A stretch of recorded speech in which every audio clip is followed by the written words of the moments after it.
हाजरीन देखिए बंटी कुमार की शक्ल में जो बिरादरान वतन है, उनके स्वागत के लिए यहाँ के अरकान कमेटी उनको गुलपोशी करेंगे। वो तशरीफ ला रहे हैं पर कुछ आपसे दूर दराज के ग्रामीण क्षेत्र से आए हुए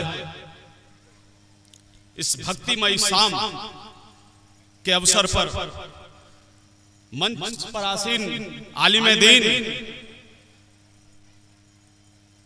और हमारे गार्जियन और नौजवान साथियों, आप सभी का सर झुकाकर इस्तकबाल करता हूं, हार्दिक अभिनंदन करता हूं। अभी एक साहब फरमा रहे थे कि यहां पर प्रोग्राम सिर्फ नहीं हो रहा, पूरा हिंदुस्तान मौजूद है। और इनकी बात से हमारी जुबान पर फिर से वो बात आ गई जो मैं अक्सर गुनगुनाता हूं कि सारे जहां से अच्छा हिंदुस्तान हमारा, सारे जहां से अच्छा हिंदुस्तान हमारा, हम बुलबुले हैं इसकी, यह गुलसिता हमारा। मजहब नहीं सिखाता आपस में बैर रखना, मजहब नहीं सिखाता आपस में बैर रखना, हिंदी हैं हम, वतन है हिंदुस्तान हमारा। साथियों,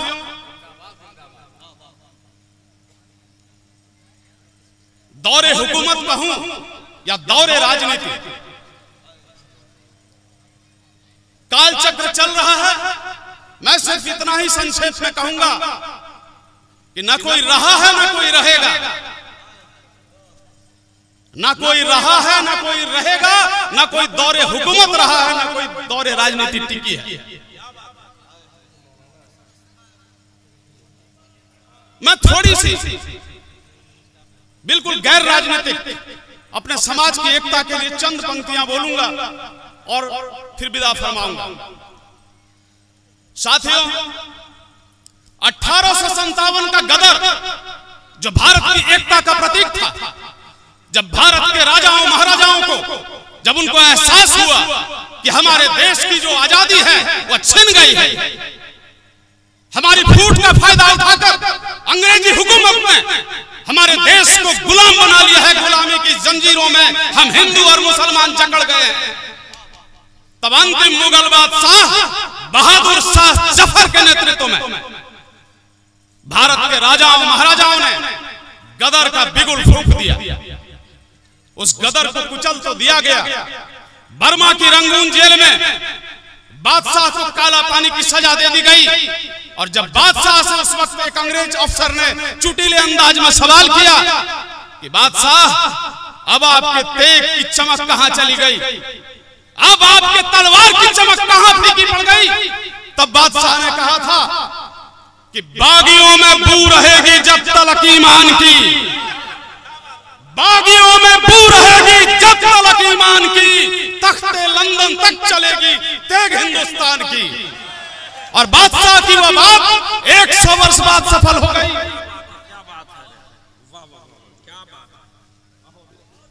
बादशाह की वह बात 100 वर्ष बाद बिल्कुल सटीक और सफल हो गई जब भारत के महान क्रांतिकारी मदन लाल ढींगरा ने करजन वायली को भरी सभा में लंदन में जाकर तड़ातड़ गोलियां दाग दी।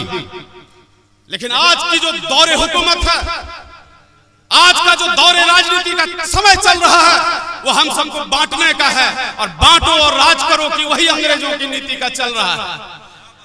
इसके लिए अलग राजनीतिक मंच से हम ऐसे लोगों की धज्जियां उड़ाएंगे। लेकिन आज मैं सिर्फ इतना ही कहूंगा कि करबला के मैदान में जब हजरत इमाम हुसैन साहब ने अपने 72 साथियों के साथ, जिनमें अधिकांश उनके अपने ही परिवार के थे, दीन और ईमान की रक्षा के लिए उन्होंने शहादत दे दी। और तारीख में ऐसी कोई शहादत हम सबको देखने को नहीं मिलती है जो करबला के मैदान में हुई थी। वही सीख हम सबको लेनी है, वही शिक्षा हम सबके अंदर आनी चाहिए कि आखिरी दम तक हम लोग भी जो दीन और ईमान है, जो संस्कार हमारे देश के हैं, उस पर किसी भी कीमत पर आंच नहीं आने देंगे।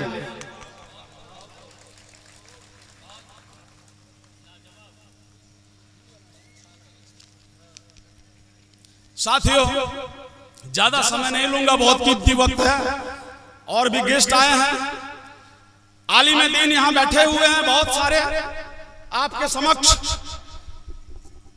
मैं कोई बहुत विद्वतापूर्ण बात करूं शोभा नहीं देता। मैं बेहद साधारण पढ़ा लिखा व्यक्ति हूं, साधारण परिवार से आता हूं। आज नबी की शान में और अल्लाह की शान में चंद पंक्तियां पढ़ने की आप सभी से इजाजत मांगूंगा। टूटी फूटी भाषा में मैं पेश करूंगा क्योंकि आदत है नहीं।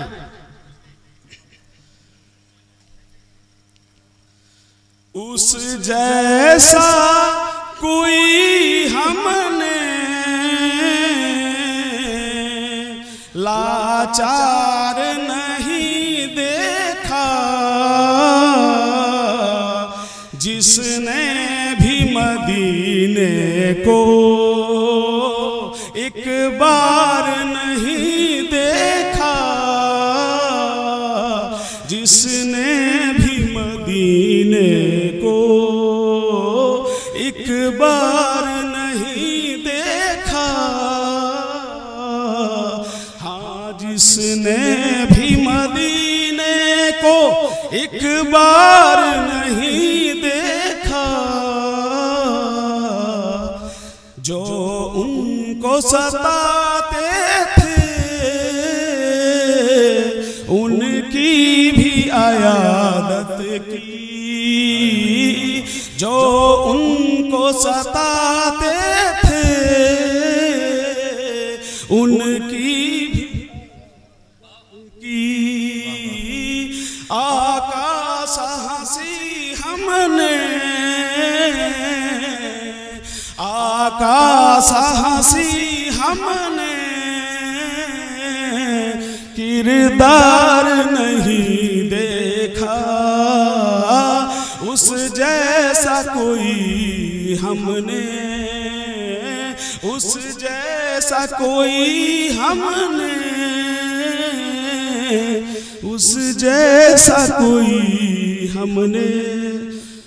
एक बार पुनः कमेटी के प्रति अपना आभार व्यक्त करता हूं। मुझ जैसे छोटे नाचीज को, छोटे से परिवार से आए लड़के को आपने मंच पर बुलाकर दो बात कहने का जो हमें हौसला प्रदान किया, जो मौका दिया, उसके लिए एक बार पुनः कमेटी के प्रति आभार प्रकट करता हूं और जनता का इस्तकबाल करते हुए धन्यवाद।